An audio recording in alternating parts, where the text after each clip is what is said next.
Good morning and greetings from Northumberland. It's a fine morning after a damp night, and it's the 25th of May, and that's the feast of the Venerable Bede. He is an important figure in church history, and he's a very important figure here in Northumbria, not just in the modern county of Northumberland, but in the whole area. He was born a Northumbrian, probably around Jarrow somewhere, and at the age of 7, he was gifted, as it was put, to the monastery there at Monk Wearmouth, and then moved to Jarrow. Now, this gifting is not less like the idea was that he would go there and get an education and grow and probably become a monk, although it would be his decision eventually. It was a way of ensuring that your son, in those cases it was sons, received a good education. And he did become a monk of Jarrow, and he, it's believed, never travelled further south than the city of York, and he never travelled further north than Lindisfarne, just about 10 miles up the coast from where I'm speaking to you now. So his physical ambit was within the ancient kingdom of Northumbria, and he lived from 670 until about 735.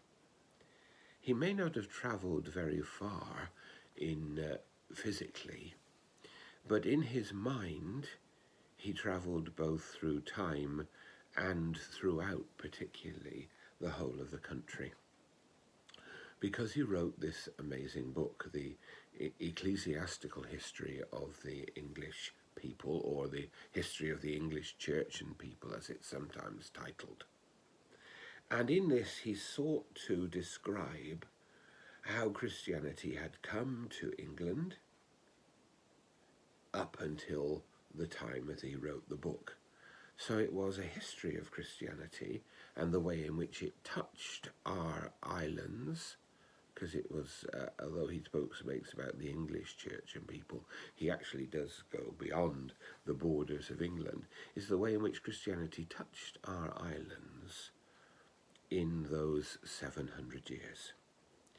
And he does it in a way that was unusual at the time and uses the beginnings of what people now would call historical method, setting things down and allowing people to draw conclusions, although he drew plenty himself.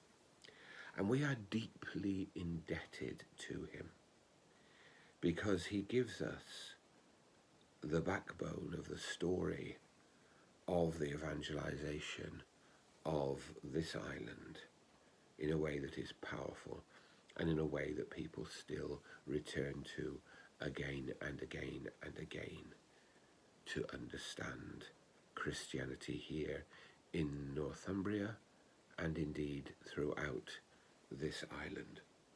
So we give thanks for his history. But he was also a great man of faith. He wrote commentaries. He also was a great teacher of the faith to younger monks in the monastery. So he was a complete figure, and his faith and his devotion to Christ nourished all that he did.